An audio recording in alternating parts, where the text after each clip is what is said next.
Hey guys, my name is Dalton and I'm so excited to talk to you guys today. So these past couple of weeks we've been going over Moses and how he's leading the Israelites to the promised land.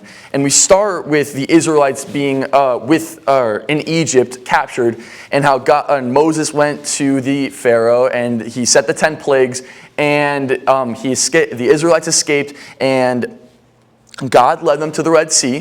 God led Moses and the Israelites to the Red Sea with a cloud and a pillar of fire.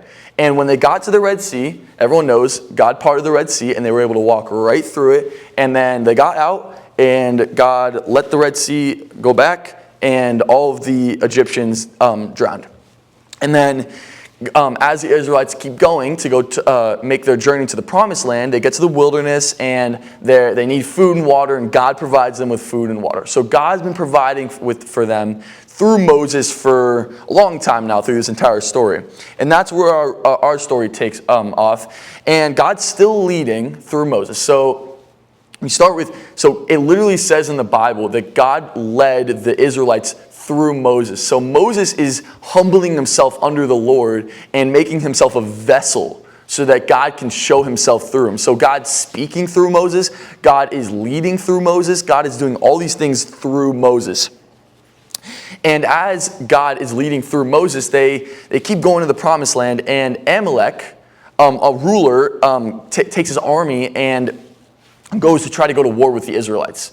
So Moses, since the Amalek army is trying to go to war with the Israelites, Moses sent Joshua to go lead the fight. So Joshua was going to lead the fight against the Amalek army, and Moses, and as the war's going on, Israelites and the Amalek army are going at it, and Moses, along with Era and two other people, two of Moses' close friends, they go up on this hill and on this mountain to go overlook the war.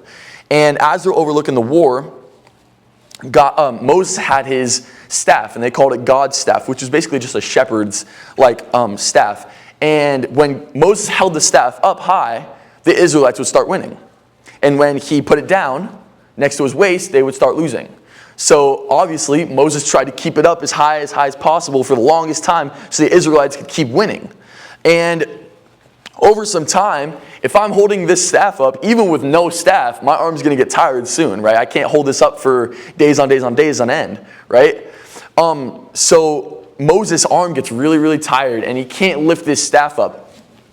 So Era and went to go help Moses hold up the staff. So Moses holding up the staff, and Era helping him hold this staff up. And they hold this staff up for long enough so that the Israelites win the war. And as time goes on, God is still leading through Moses to the promised land. So Moses is leading the Israelites to the promised land. And keep in mind, the Israelites are thousands. There are thousands of Israelites out there. I mean, this is a huge group of people that Moses is leading all by himself. Just one of Moses for 1,000 Israelites. And if you and all these Israelites, they're seeking advice. They need Moses to help them with tasks. They need wisdom from Moses. And Moses can't tend to all of the Israelites. He can't go and he can't talk to every single Israelite out there because there are thousands, right?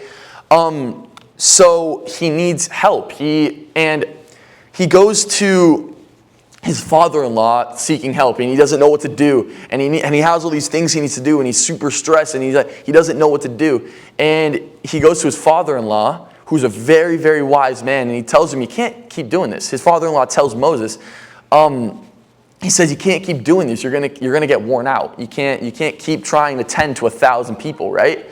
So his father-in-law told him, he said, go appoint 12 or 13 people, and Moses appointed 12 trustworthy men of Christ to go help him lead the Israelites. And this really helped because these men are able to go tend to the smaller concerns of all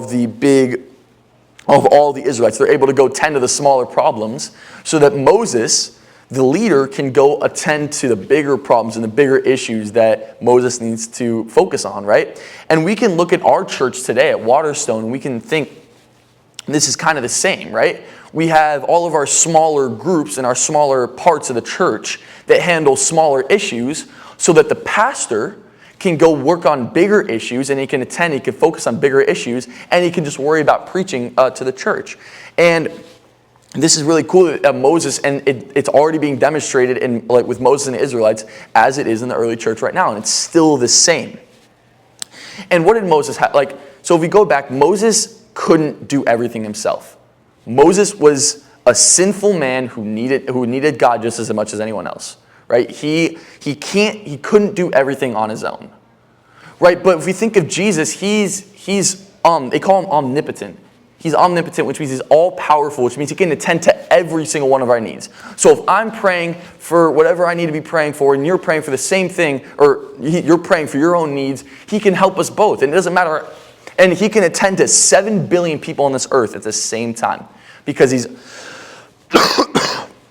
omnipowerful, or he's omnipotent, which means all-powerful. And he can attend to all of our needs. And that's the story I have for you guys today. I hope you have a great rest of your day. I'll see you guys next time. Bye.